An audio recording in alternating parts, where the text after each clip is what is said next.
Wetso madume primaring ya LABONE NAKO ele BOSUPA mo phatleng dikgang ke tsa Botswana television tse re di gasang ka tlhamalalo tota go tswa toropokgolo ga Borone ntse o kopana le nna Benson Puthego mako re di tibulegela ka go leba ditlhogo lefatshe la Botswana le tseela go godimo mahama wa thuto mo kgolong ya itsholelo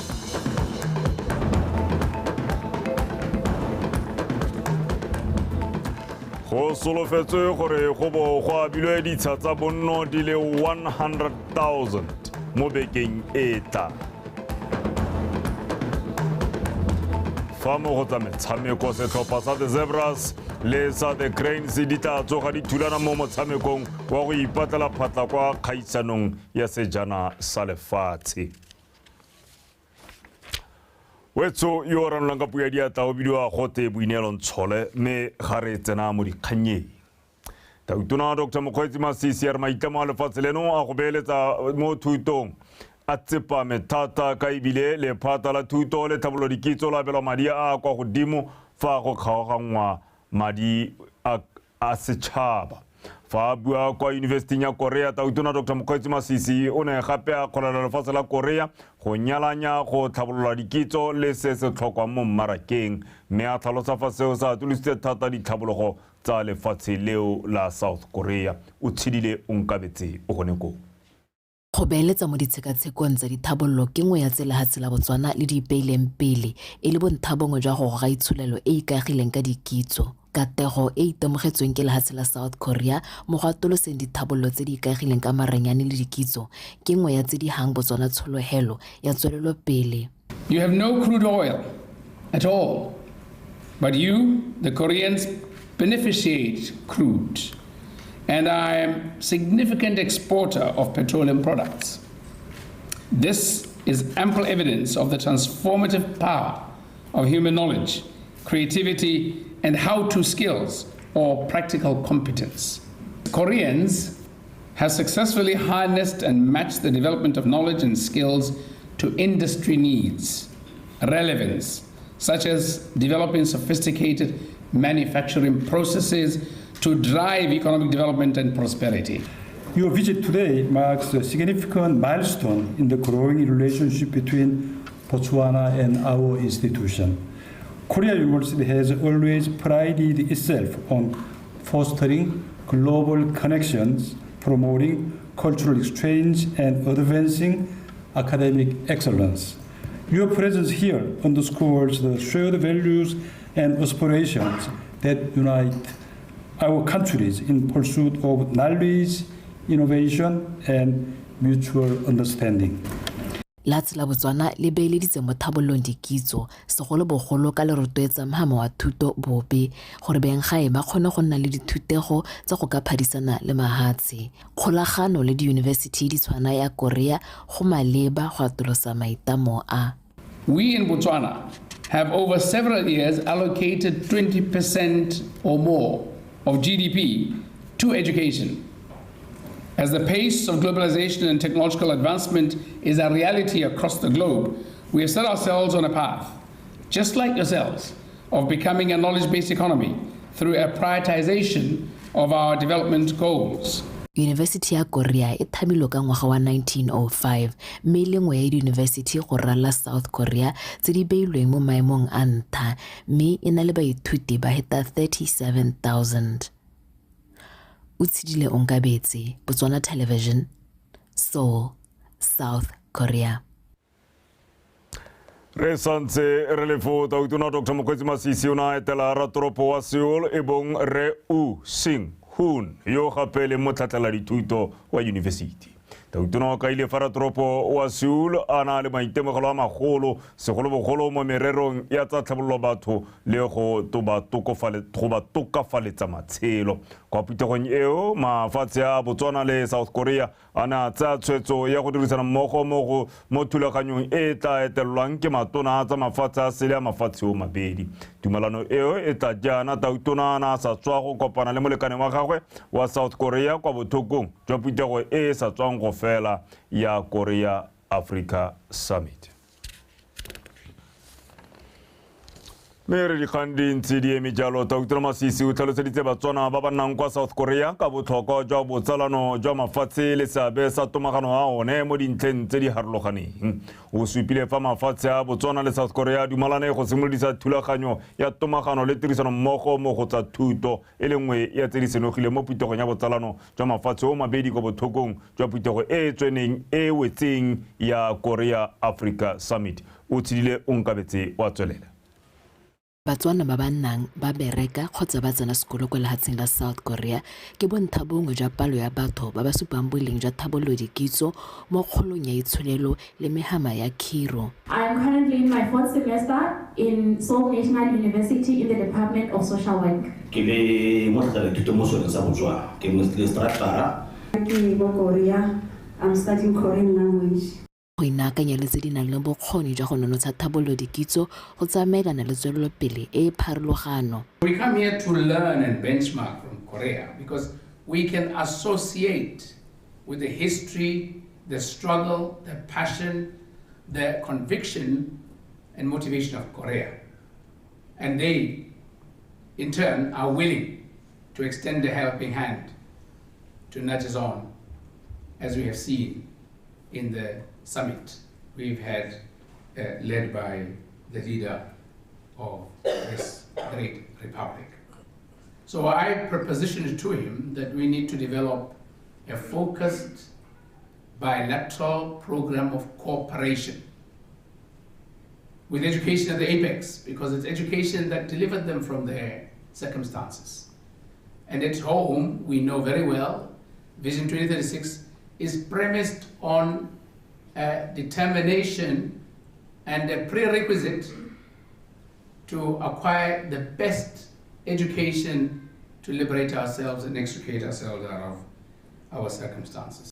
Go lemogeng seabe sa go kopana le Tautona mohumagadi wa gagwe le bana le seabe ba ba patileng Tautona go ta South Korea, Batswana ba nnang mo South Korea ba ne ba lebogela loeto le mme ba ne ba ikopela go akanyediwa go ka nna le ofisi ya boemedi mo South Korea ka ba santse ba kopa dithuso ka go harologana kwa ofising ya Japan ba re se ta batho haletsa matshelo jaaka ba le kgakala le gae. O tshidile o nkabetse, Botswana Television, Seoul, South Korea.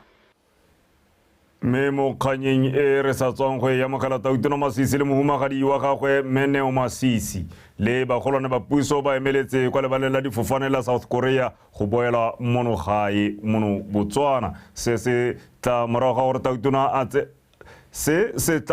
Tautona a sena go goroga kwa Seoul ka mosupologo mme a tsene phuthego kgolo ya Korea Africa Summit le ditiro tse dingwe kwa bothokong jwa phuthego eo. Harboela monogai tona wa tsa dipalamo le ditiro tsa ditlhabololo re Eric Molale a re tiro ya go ala sekontere mo tseleng e lomaganya metse ya Rasesa le Ntsho le Tau Botlhapatlou diphuduhudu e tla simolola go dirwa mo ngwageng ono wa madi. Tona Molale o na bua se kwa metseng ya le Ntsho le Tau Botlhapatlou le diphuduhudu jaaka na rolela banni ba ko le baeteledipele ba metsi eo tiro ya tsela eo le gona go e rolela company ya Zutari e abetsweng tiro ya go dira tsela eo. Jessica Pilane o na le ko. Puso e ne ya re ngwaga yo o fetileng ya lekola seemo sa ditsela go ralala lefatshe leno ka bophara ka maikaelelo gore re go dirwa ditshekatsheko tsa kgagong ya madi a setšhaba ya ngwaga 2024-2025 a bo di ka akanyediwe mo ditlhabololong tsa setšhaba. Ka jalo tsela e ya Lentswe le Tau Botlhapatlou diphuduhudu mo kgaolong ya Kweni ya nna nngwe ya ditsela tse di kgonneng go atlega go ka dirwa mo ngwageng ono wa madi. Tsela e simololang kwa motseng wa Rasesa kwa kgaolong ya Kgatleng e sekgele sa dikilomitara di le 120 ene ya rola semmuso ke Tona Molale a tlhalosetsa banni fa puso ya arabile selelo sa bone. Paakanyo ya madi a February March go parlamenteng ha ke kopa tsela ya Letlhakeng Kaudwane, tsela ya Mohembo Gudigwa, tsela ya diphuduhudu go ya Lentswe le Tau me heta ka mahetlo e tsena mo Molepolo le gape, tsela ya Matete Brei Veda dikopo tsa me di atlegile gore tsela tseo di dirwe. Itsile ha ebile re setse re na le ba re ba hileng tiro ya gore ba baakanyetse go dirwa ga tsela eo, ba re ba thapileng company ya teng e bidiwa Zutari. E re ka tsela ye ya madikgaolo di le 3 tsa botlhophi mapalamenta a tsone a lebogile puso go menagane. Ke mahoko a ntseng ra emetse re le kgaolo e ka kwano. Kgaolo e ka kwano ra etso ya ka o thola ya ka o ntse o bua gore ke ntse ke omana ke ne ke sa itiri ra le nna ne ke o mangwa thata ka kwano e le gore batsadi ra etso tota ba be ba bua se le sone tsela ya bone matsogela thata. Re solohetse thata gore mo dikgweding tse di seng kae go mbatle ba heditse go ira mo go teng design go go ala moalo mme bila ga ba sena go ala moalo ke go tlo go thuthuntšiwa mme se ke se ratileng go gore honorable Molale a re go gore batle ba designer ga ba go hediwa portion ya dirwa ba le bantse ba le motseleng. Le fa go ntse jalo mogolwane wa company ya betseng tiro e re Julius Nshoya a tlhalosa ka tsa batla bong ba di dira mo nakong eno. From here we are going to mobilize and we'll be doing re tla bo re seka-seka selekanyo sa yone re bo re dira moalo morago re tla bo re tsena mo dipuisanong tsa madi le lephata. And after that we go to the office, we do the design, a preliminary design. After the design we do what we call the budgeting, which will give the cost of the project. Tola ga tona Molale la go rola semmuso a ditsela tse di tla dirwa mo ngwageng ono wa madi ga mmogo le go rola bora kontraka ba tsone le a tswelela. Tona o tla leba kwa motseng wa Kubung kwa kgaolong ya Thamaga Kumakwani. Jessica Pilani, BTV News, Botlhapatlou. Mo kganyeng e le jwang e tla boele phitlhelelo e tona wa lephata la merero ya lefatshe le metsi Dr. Kefenza Mzunila a re lephata la gagwe le tla kgonaselo se tlhomilweng ke Tautona Dr. Mokgweetsi Masisi sa go aba ditsha tsa bonno di le 100,000 mo bekeng e tla. A re go kgonaselo se ga lephata la gagwe go tsamaelana jalo le maitlamo a puso a go dira dilo ka pharologano. Pele ga selo seo lephata la merero ya lefatshe le metsi le ne le aba ditsha tsa bonno di le 8,000 ka ngwaga mme mo ngwageng tse pedi tse di fetile lephata leo le kgonne go aba ditsha tsa bonno di le 50,000 ka ngwaga. Tautona Masisi o solofetse go rola setsha sa bonno sa bo 100,000 beke e tlang kwa Kanye ga maila bobela. Peter Batsalalang wa bega. Tiro ya go potiela le go gopa lefatshe kwa kgotleng ya Losabanyana kwa motseng wa Kanye e tsweletse. Gone go go beilweng setsha sa bo 100,000 se se tla rolwang semmuso ke Tautona Masisi beke e tlang go konetela selo se se filweng lephata la tsa merero ya lefatshe le metsi sa go aba ditsha tsa bonno. Lephata leo le ntse le mekamekane le go tshwara selo seo fa e sale se bengwa ngwaga tse pedi tse di fetileng. Pelon ra o simolla morago ga re beelwa selo ke modira iso Tautona gore re tshwanetse gore re he hose peo ya ditsha tsa bonno re he hose peo ya ditsha tsa bonno ka gore gona ga itemogela gore re go morago ga lebeletse baikopedi ba eleng gore ba thoka ditsha bolantsa tsa bonno. Tsamaiso e ntšha ya go fefosa kabo ya ditsha tsa bonno e tla jaana lefatshe leno le setse morago maitlamo a go dira dilo ka mokgwa o pharologano go fa batho ditlamelo. Go na le mo go teng transformation agenda mo transformation agenda la hatselon le mo teng go na le transformation land management transformation e le gore le one e lo magana le transformation agenda go ra go hetola la hatse gore le go le bon kana re le direle Botswana khumo. Fela Tona Dr. Mzunila a re lephata la gago le ne la tlamega go fetola ditsamaiso dingwe go letla gore peo ya ditsha tsa bonno e dirwe mo lebakeng le le sa fediseng pelo. The land board, the sub-land board, the mainland board, tsotlhe di 53. Ya no peo ya rona e ne le mo di land board tsotlhe le di sub-land board. Jaaka ha re bua jana ra ba mo Kanye jaaka go nega Kanye ya ba kumhelo kwa mabutsana ya ba maokane ya ba matete ya ba jaaka ha re bua gompieko. So selo sa rona re ntse re tle go se tshwara la ha se lotlhe di land board di akarediwa di be di tshwara 100 yo buang o re tla be re mma kwano mme gone le rona 21,974 wa rona ra go motshwara ra go mmaa. Pele ga le fiwa selo se lephata la merero ya lefatshe le metsi le ne le ba ditsha tsa bonno di ka feta 8,000 ka ngwaga mme mo ngwageng tse pedi tse di fetileng lephata leo le kgonne go aba ditsha tsa bonno di le 50,000 ngwaga le ngwaga. Peter Patsalelwang, PTV News, Kanye. Mogolwane wa Botswana Wildlife Training Institute Meo supile sa mapodisa a re phetogo ya PA a karetsang luba kgothalesego ya tikologo le go kgala ga metsi kana metswedi ya metsi segolobogolo kwa kgaolong ya Nghabe go kgoreletsa go ntsha madio mo tirong le go ama botsogo jalo jwa babereki. Mme sa mapodisa o buile seo kwa Mtšing kwa Maung ka letsatsi la mafatshe la tikologo ka molaetsa o reng go busetsa lefatshe mo seemong sa lone go fetoga ga tikologo le go fokotsa luba. Mareta Kaisara wa bega. Letsatsi la mafatshe la segopotso sa tikologo le segetswe fa thoko go ipelela maiteko a go tokafatsa seemo sa tikologo mo lefatsheng ka bophara. Mme sa mapodisa a re fa e sale ka ngwaga wa 1970 35% wa metswedi ya metsi e ne ya kgala mo lefatsheng ka bophara. A tatsa ka gore ditiro tsa batho dingwe di akaretsa moepo, ditoropo, go oketsega ga palo ya batho le methale e mešwa ya maranyane di na le seabe se segolo mo kgothalesegong ya tikologo. Adaptation is requiring us to fund environment rehabilitation. Phetogo ya loapi e re kgwetha go ntshetsa madi paakanyo ya tikologo le tiriso ya maranyane a ka re thusang go busetsa lefatshe kwa seemong se se siameng.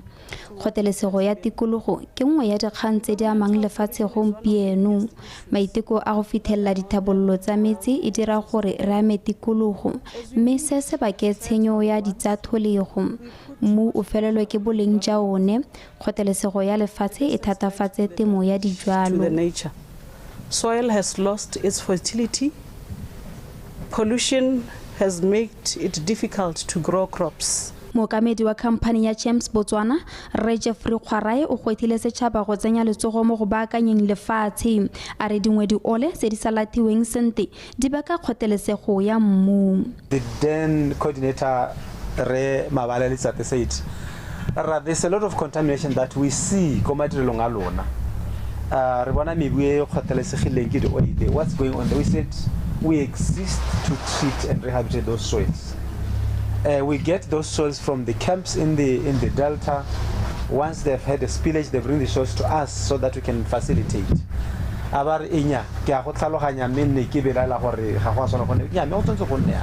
If we don't do that, then who's going to do that? Mme sa mapodisa o gakolotse setšhaba le makalana a lebaneng go dirisa melawana ya lefatshe e beilweng ke puso go netefatsa gore lefatshe le busetswa kwa seemong se nneng le mo go sone. A re kgaolo ya Nghabe jaaka e le ya bojanala e tshwanetse go nna mo seemong sa go ka ngoka bajanala. Mareta Kaisara, BTV News, Maung.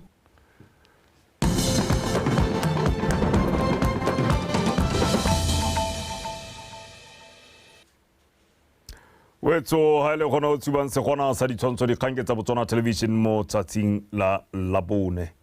Ga re tswelela banana ba le 60 kwa kgaolong ya Gantsi Charles Hill le Good Hope ba tsene itutuntsho ya dikgwedi tse tharo ya go kgweetsa dikoloi tsa dikatakata tse di nnye.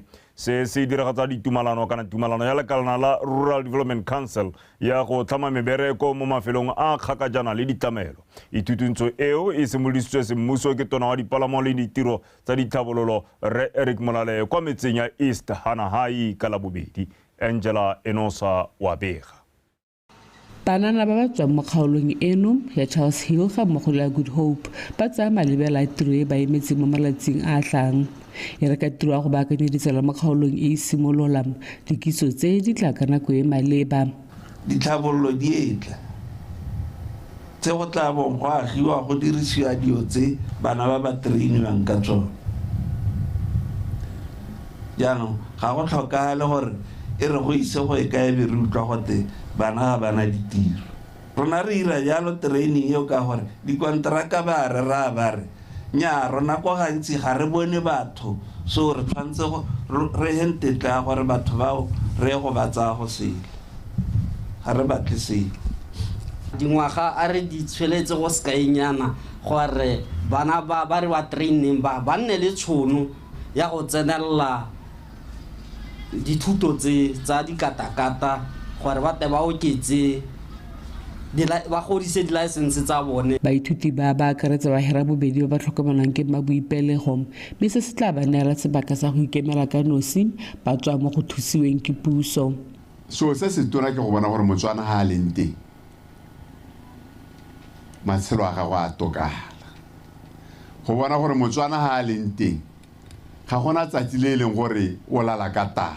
Se ke sone se leng gore puso e se ikemiseditse gore ga se nne teng, ga se diragale, mme ga se ka ke sa diragala hela ga e le gore yo e leng gore o hilwe tšhono ya gore a trainiwe a hiwe tšhono ya gore a itirele o dira ka manonthoto ya go atolosa ditšhono tsa gore e re ga ba ithutile jaaka ba go ithuta jaana le bone e kgone gore e re ga go bidiwa ko mmineng gote re batla ba itsanape ba ba ka kgonang go dira tiro ya go ka dira tsa moepo ba dirisa dikatakata e be e le gore le bone ba gautshwane le gore ba ka itshupa le bone ba ka tsenela lebelo la gona jalo. Baithuti ba re dikitso tse di ba betlela bokamoso jwa motia. Ke itumeletse dithuto tse ebile ke itumelela gore ke mongwe wa ba tlhophilweng segolo jang ka ebile re tla neelwa ditlankana tse ke ka di dirisang go batla tiro. Ke a go bona tiro ke dumela gore ke a go bona tiro ha ke tswa ka gona go thusa ba ko lapeng ka ba tlhabolola ha ke tswa ke boa ke a go empowera bone bana ba ba ko lapeng gore ditšhono ha di dule le bone ba di dirise ka tlhoagalo. Maikaelelo magolo ke go tlhatlhelela banana ba dikitso tsa go kgweetsa dikoloi ga mmogo le dikatakata gore ba kgone go bona ditiro le ha e le ko mahatsheng. Angela Nosa, Botswana Television, motse wa East Hanahai. Ditsela tsa metse ya bere le kgaqae di tla dirwa mo ngwageng ono wa madi le bontlhabongwe jwa tse di ferang bobedi tse di bonetsweng madi ke puso. Tona wa dipalamo le ditiro tsa ditlhabololo Rre Eric Molale o roletse merafe ya metse eo kgannye mo diphuthegong tsa kgotla. Tona o tlhalositse fa lephata la gagwe le tla dirisa mothale o mošwa tota wa go dira ditsela tseo o bonweng kwa mafatsheng a tshwana le Namibia o seng turu mme o go bolelwa ditsela tsa teng di sa tlhoke go baakangwa kgapetsa-kgapetsa. Angela Nosa wa bega. Banni ba motse wa bere mo kgaolong ya Gantsi North ba tswa kgakala ba lela ka tiego ya ditlhabololo mo motseng wa bone ba re go sa gorogeng ga ditlhabololo go itsa motse wa bone go gola. Tsela ya rona ga se yone mongwana ga ena go dira se ke go wena go e bone ke tsa gore ga o tla jana nna pelo me ya itumela ga ke go bona yana mongwana ga ke na stress ebile ke itsore wa ga o tla jana. Ngwe ya tsentseng di tshwenya thata e leng tsela e tla rarabololwa. Re a go bona tirong go gongwe ya go dira tsela mme le tiro e le gore e na le boleng jo bo kwa godimo mme madi a yona a le kwa tlase ye ba re etsa 15 years ka gore ha ba re bolelela ba re mabo motona wa tsela sekontere ke metsi motona nthare ba tla ditsela di le 8 Botswana yotlhe go tsa madi wa go ira tsela tseo re tle re bona ka be ke akanya tsela ya merastswa a be ke mako godimo hela ke re bere yaanong re ile madi a go ira tsela eo ya mofuta o kana do tse di tsela le dithabolo tse dingwe tse di amanang jaaka metakase jaaka go go bua kgosi ke dithabolo tse leng gore di tshwere seemo sa itsholelo mo dikgaolong matshelo a batho ga a hetoge ka sebaka sa gore dithabolo tse di botlhokwa-tlhokwa go eta tsotlhe tse di tshwana le ditsela ga di goroge ko dikgaolong tsa tenyana pele. Bakaqae le bone ba na le tse di ba tshwenyang. Tota mo dintu tse di hiwa bathoke nna ke le nosi ga ke tsolola ba re ka lebogelwa thata ka gore gormente o ne a thusa go nna a thusa ba tlhwagala ka gore nna le wena re ka se ka ra ragela basadi bagolo bao. Tsela ka Qai ya sekgala tse dikilomitara tse di 11 le yone e tla dirwa. Rile ka March, February, March, ba non lo reditse, lo utlwile ke bala ditsela tse, ke di badile. Tsa ba parlamente ya ba revolela madi, ya re revolela madi ya. So, re tsile go lo direla tsela e. Go dira mo ga ditsela go tlhalosiwa ile go tlotlomatsa maitlamo a puso a go tsa setšhaba ka tekatekano le go tlhomamisa gore ditlhabololo di goroga kwa bathong go sa kgathalese gore ba bokgakala bokae. Angela Nosa, Botswana Television, Metse ya Bere le ka Qai. Kansele ya hukunzi ya re ikelela go itebaganya le go nyeletsa ditiragalo tsa tshenyetso setšhaba le go sa thuseng batho sentle tse go lebegang le so modiro ko kanseleng eo mme ka jalo ditiragalo tseo di ipaledisa go ntsha maduo jaaka go solofetswe. Se se bulwe ke modulasetulo wa kansele eo Re Moratwa Lekolori jaaka na simolisa puthego e rulagantsweng ke kansele eo kwa Maung go ya go itsheka-tsheka. Maranyane Samakata wa bega. Kansele ya hukunzi ke nngwe ya dikhansele tse di tlhatlositsweng maemo ke puso ka ngwaga wa 2022 ka maikaelelo a go atumetsa ditlamelo kwa bathong. Kansele e bone go le botlhokwa go etela mo Maung go tla go itsheka-tsheka go ithulaganya le go ikaga sešwa gore e kgone go tokafatsa matshelo a batho ba kgaolo ya hukunzi. Because some hiccups tsone tsa bo corruption tsa bo go tlhoka go bereka kana go tlhoka go tla tirong ga babereki ke sengwe se leng goreng se re busetsa morago le gone go nna le gore re na le got limited staff se leng gore tota that limited staff tends to hamper your service delivery leng gore it's also the mandate of the district. And I will take more on the corruption ke yone the main hiccups kana the main challenge re na lone mo district ka gore e le busetsa morago because we spend much of the time re le ka gone gore re go makgotlatsekelong go go solviwa dikgang. Kansele e rotloeditswe go ya go dira dilo ka pharologano go araba dilelo tsa batho. Mme ka mong ba gaetso ke dumela gore tsone dikhansele go na le dilelo tse e le gore re ithela e le gore bagwebi ba ba botana di-security companies di na le dilelo tsa gore kana ke rona ba tsa karolo ba e le gore re hira bontsi jwa dipalo. Mme ke dumela gore gantsi district council jaaka ke bua ke nngwe ya dikhansele tse dišwa tse e le gore gongwe ra go dumela gore go dira ga rona go nna pharologanyo le dikhansele tsa pele ka ebile re rotloetsa thata go no thomontšha le go dira dilo ka pharologanyo. We are going to scan and appropriate our current budget to suggest what are our key priorities for implementation. Jaaka re itse gore budget ya rona seelo sa teng se le senyenyane. We have cut ditirelo dingwe tse le gore they were within our shopping basket by then. Re tshwanetse gore jaanong re lebelele gore what are our critical areas tse le gore we need to address, particularly that this council now e ikemetse le nosi. Kansele ya hukunzi e na le makhanselara a le 10 e itebagantse le go tlamela metse e tlhomamisitsweng le sa tlhomamisiwang e le 14 mo kgaolong ya botlhophi e le nngwe ya kgalagadi bophirima go dumela fase se ba ya kansele mo maemong a mantle a go dira bontle ga e tshwantshangwa le dikhansele tse dingwe tse tsone di tshwanetsweng ke go tlamela dikgaolo tsa botlhophi di ka feta bobedi. Maranyane Samakata, BTV News, Maung. Ga jaanong re di konatela le kgotla la kabodisa la rolong le boletse fa go sa tlhole gona le lefatshe le pele le ka abelwana setšhaba go dira ditiro tsa temothuo kwa kgaolong eo ya morolong. Modulasetulo wa lekgotla leo la kabodisa Mme Gloria Segokgo o tlhalositse seo kwa putegong ya bana le seabe kwa motseng wa Good Hope. Pel Pudhudu ka pego. Kgaolo ya morolong e ikagile ka temothuo mme se sengwe mo lampeng ke gore kgaolo eo ga e sa tlhole e na le lefatshe le le ka abelwang Batswana gore ba itshitse ka temothuo mme seo se supegile fa se kgoreletsa maiteko a Batswana ba kgaolo e a go dira dijo.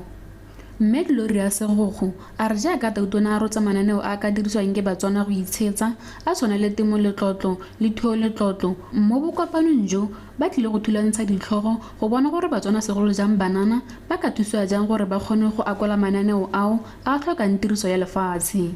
mme ke tsone dikgang tse e leng gore re di nnetse gona ka fa gore mananeo ke a tsile re thusa jang Batswana re thusa jang banana gore ba kgone go akola one mananeo ke dikgang tse e leng gore di monate go di bua megopolo e mentsi harologane ka kganya ga o bua ka peo ya masimo megopolo e mentsi harologane go na le kgaolo tse e leng gore bone ba re boleletse gore rona go na le sekidinyana se e leng gore bana ba kana thalo mo go sone wa go itšhela gone gone e rile pele ga mo motho a kgona go bua masimo a matonatona e le gore gompieno ga go kwa tholo gompieno ga rena masimo mme go mmale gore go bua a matona go bua motho a motho masimo a matona mo e leng gore mo gompieno a na ka le kana batho ba le 10 be nna simo ya motho a le mongwe hela mme ha le gore re santse re ka dira jalo ha le gore santse re ka dira jaaka no go dira pele gore gore bontsi jwa batho ba tla tlhoka dio tse dintsintsi le ha se tla hela ba bangwe ba sala ba sena se konokono ya letsatsi e ne le go tla gore re se bana le sabe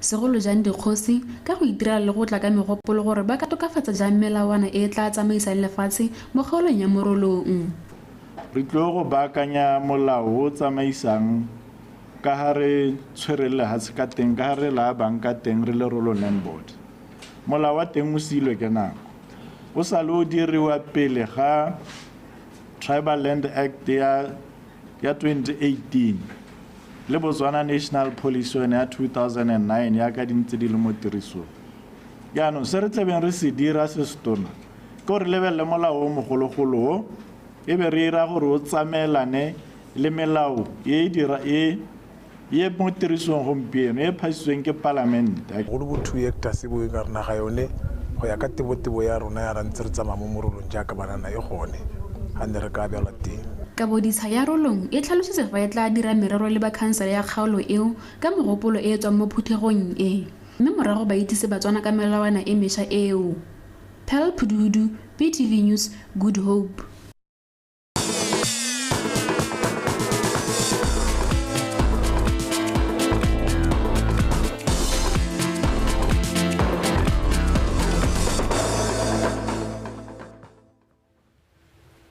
wetso o molotsana ke o thobisang kutlwana sa tsa metshameko me kgaitsedi ya ke laetsa o sekeng o gona efa kgaitsedi ya motho Dumela Benson the Zebras Rice ba ko Uganda go ntse jalo Rice ba ile go kgisana magwafa le bone ba ba ile go ipatlela phatla ya go ya go World Cup 2026 kana har ka World Cup le hatsela Botswana le ka phapasela go ntse jalo kgaitsedi ya ka ke go le go thata go tla ke go le go Rice wetse le na tla ke tse sebaka se ke go dumedise jaaka kgaitsedi a ke a boletse na ke visualize o sekeng ka dikgang tsa metshameko mme re di simola hela ka tse direng mookamedi wa setlhopha se se tlhokometseng kagiso leburu sa Botswana skateboarding mo sa kwa Chalashika a re go ya kwa metshamekong ya go ipatlela phatla kwa di-Olympicing ga leburu kwa Shanghai ke phitlhelelo e kgolo mo go ene le mo motshamekong o monogae ka ba kgonne go anya botsipa mo go bao ba ba itse motshameko o botoka a re utlwe pego ka kgomotso sefako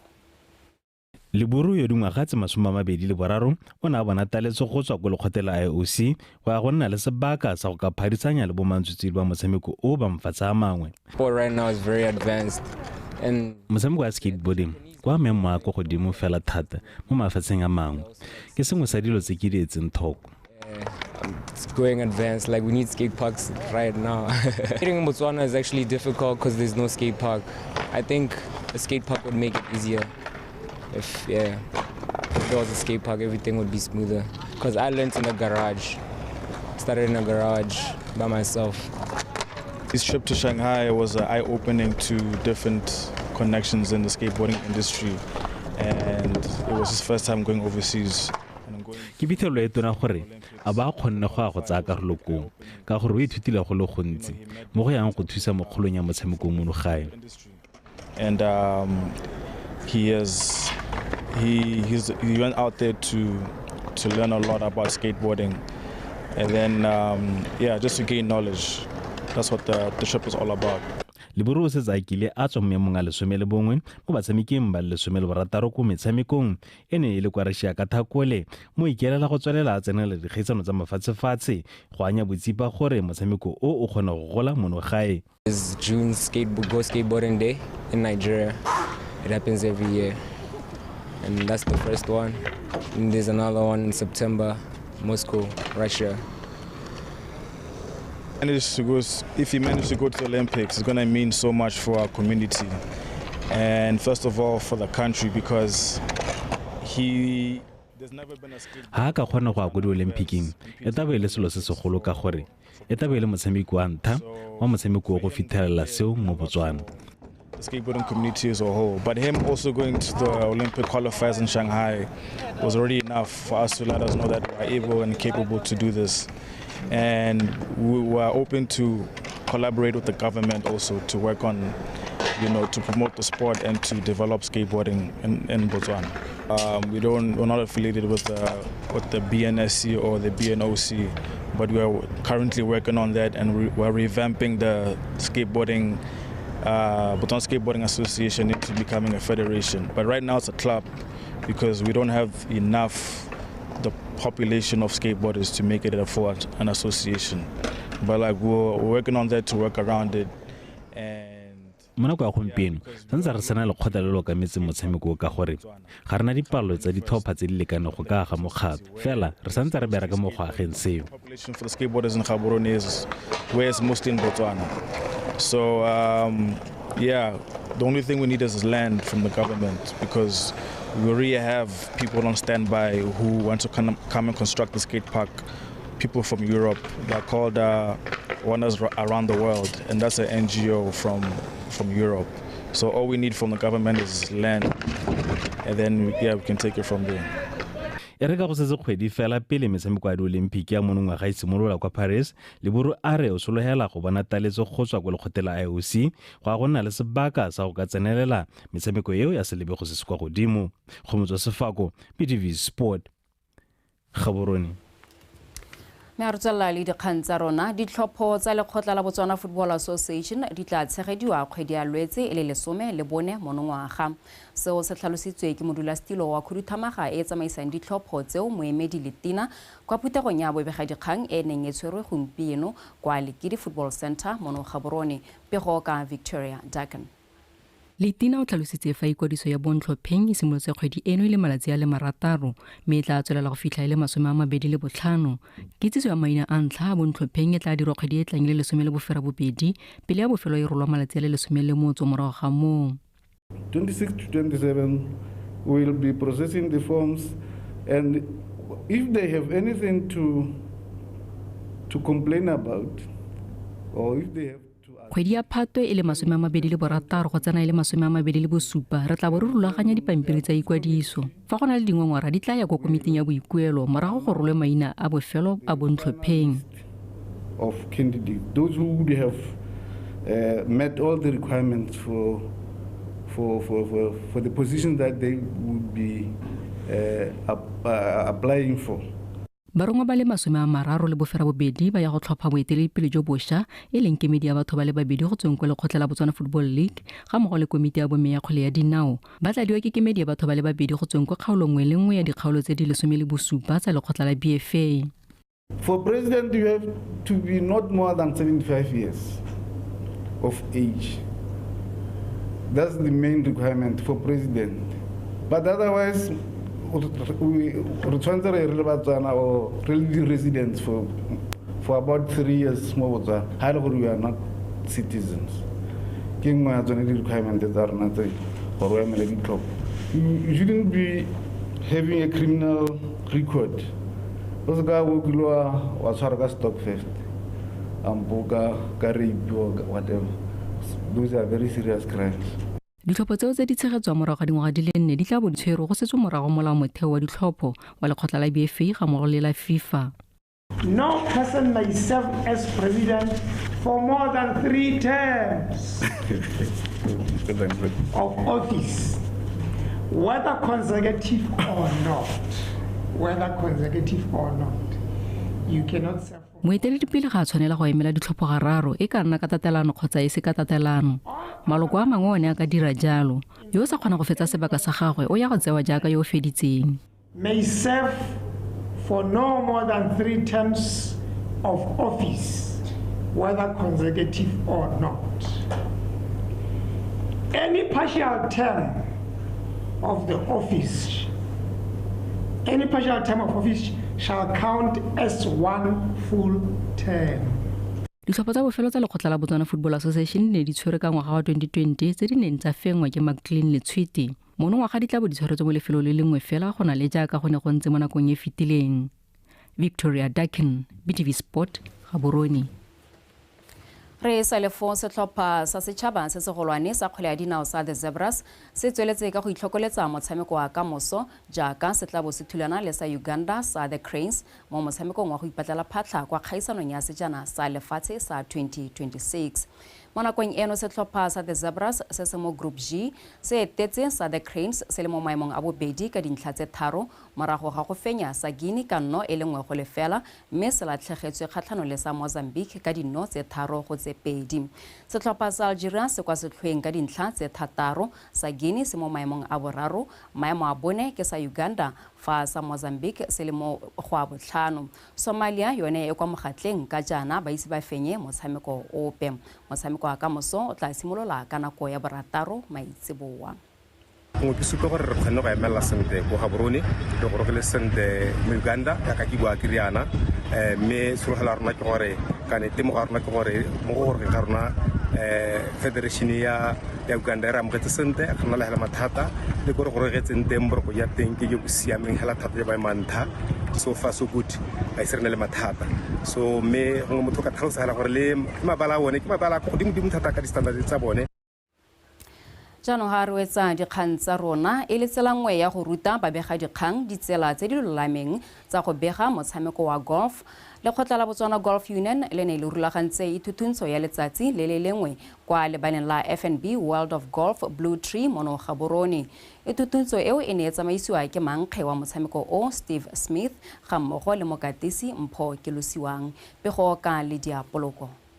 E re jaaka motshameko wa golf o tsweletse ka go gola mo lefatsheng leno sabe sa babega dikgang go tlhaloganya le go itse gore ba ka o begela balatedi ba one jang se botlhokwa ke ka mo lekgotla la Botswana Golf Union le bone go le maleba go rulaganya ithuthuntso go ba tlhatlhelela ka matsipa a one. Decided to invite journalists. Re bone go le maleba go bitsa babega dikgang gore tle go ba ruta ka melawana mafoko a dirisiwang le ka fa motshameko wa golf o kwalwang ka teng gore e re ba bega ka motshameko o ba bo bana le kitso e tletseng ka one. Re tlhokana le gore re rute le go rotloetsa batho ka motshameko o ka o buletse botlhe e leng banana bomme ga mmogo le malapa. Ka jalo re dumela gore go botlhokwa go akaretsa babega dikgang gore thusa go fitlhelela seo. The press and the journalists need to be part of that. Se re se lemogileng ke gore motshameko wa golf o ne o itsege mo Botswana babega dikgang ke bone ba ga samelaetsa ya se se diragalang mo lehatsheng rona re le kwano ga re ka jara kgona go isa molaetsa ko bathong mme anong re batla gore re rotloetse babega dikgang gore ba kgone go isa molaetsa mme gore ba ise molaetsa o ko bathong ke gore ba itse ka motshameko wa golf. Se se botlhokwa ke gore ha o sa itse ka motshameko ga o ka tswa o tlhaloganya. Bangwe ba babega dikgang ba ne ba tsene ithuthuntso eo ba re jaanong ba na le lesedi le lentsi ka motshameko o. It was a good cause, for journalists, because kana ha o le mega dikgang o solelwa gore o ha o bega ka sengwe o bege ka tsela e leng gore ka tlhaloganya sega ka tsela e leng gore motho go gae o ka kgona go tlhaloganya gore o bua ka eng. Jaanong tota maikelo a khose ke duma gore ne le gore ba re rute gore re ka bua yang kana ra kwala jang ka motshameko wa golf mme le ka tsela e leng gore motlhogo ebile mothoko ga yo ka tlhaloganya. Ga se bontsi ja sebaka ile gore re covera motshameko wa golf so mo tsela gompeko it was just to open our minds gore re itse gore gone mme golf re bua ka ga eng equipment teme golf ke equipment a mo hutamang di score di bala ka tselentseng jang itela le gore other sporting coach go motho gore o itse gore okay point go volleyball nge tsana ya netball go tsamaya football go tsamaya but with golf go phelo nya letsa uta go te motho win mme ha ro lebella dipalo tsa gago itela dipalo tsa go di le ko tase ga ba bangwe so ne gore ha jalo the idea ya go itse gore gone mme re bala score ka tselentseng jang. Ithuthuntso eo e neng e tshwerwe kwa golf course Blue Tree e ne tsone ke babega dikgang ba le 20. Le diapoloko BTV Sport Gaborone.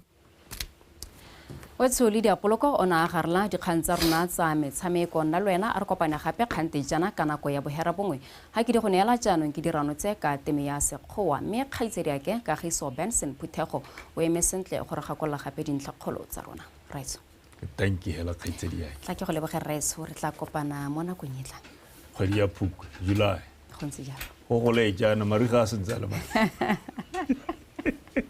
kgaitsedi yaka ga ngwana gape o di bega monnate di kgantsa gago ba tswana ba go tja monnate thank you tla ke go leboga Reitso thank you motsoro ke kgaitsedi yake Liza o sekeng ka dikgang tsa metshameko mme re pele re kgaogana ke boe gape ke go gakolola ditlhogo tsa phirimaneng ya Labone lefatshe la Botswana le tseela go godimo mohama wa thuto mo kgolong ya itsholelo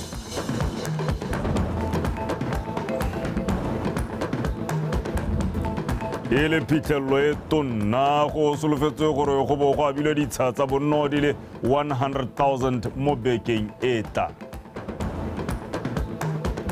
mme mo go tsa metshameko tlhopha sa rona sa the Zebras le sa the Cranes sa Uganda di tla tsoga dithulana mo motshamekong wa go ipatela phatla kwa kgaisanong ya sejana sa lefatshe wetso di kganne le kalo ga di fele nako ke yone e a bongile mapifi re tabo ra go hetse kwa go batopolo api go utlwa ka maemo a bosa re skara lebala a re tšhentšhe moenyana pele le bonela wabo a nne Kagiso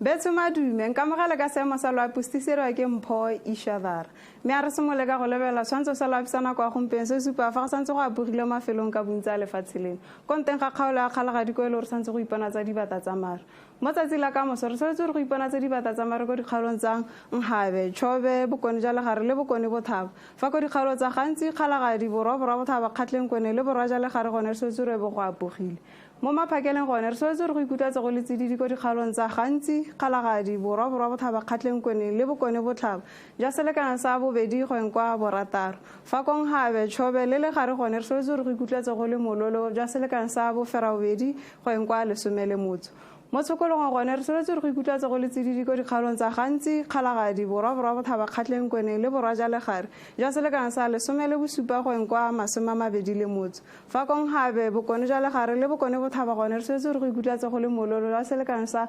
23 go eng kwa 25 ko kgaolong ya Tšhobe gone re tshwanetse re go ikutlwatsa go le bothito ja selekana sa 22 ko Pandamateng ka 30 ko Kasane mme ka mafelo a beke ko Borwa Bothaba Kgatleng Kone re tshwanetse re bo go apogile go le tsididi mo tshokologong ko gantsi le kgalagadi gone re tshwanetse re bo go apogile mafelong ka bontsi ko nteng ga kgaolo ya gantsi ko e le gore re solofetse gore go ipanatse dibata tsa maro ka tsatsi la tshipi go le tsididi ka tsatsi la matlhatso fa ka tsatsi la tshipi gone re tshwanetse re go ikutlwatsa go le tsididi mafelong ka bontsi ko nteng ga kgaolo ya gantsi ko e le gore re solofetse gore go ikutlwatsa go le mololo mo tshokologong ko Tšhobeleng gabe gone se re go iponatse dibata tsa maro ka tsatsi la matlhatso fa ka tsatsi la tshipi gone se re bo go apogile go le bothito mo tshokologong ko Bokone Bothaba le Borwa ja Legare gone se re go bo go thibile ka tsatsi la matlhatso la tshipi ka kgonagalo ya mosaragharane ka tsatsi la tshipi go le tsididi mo tshokologong fa ko Bokone ja Legare gone se re go iponatse dibata tsa maro ka tsatsi la matlhatso go le mololo mo tshokologong fa ka tsatsi la tshipi gone se re bo go apogile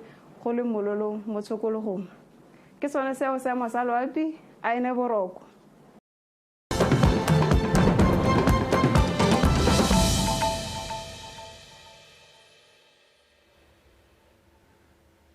Well, good evening and thank you for staying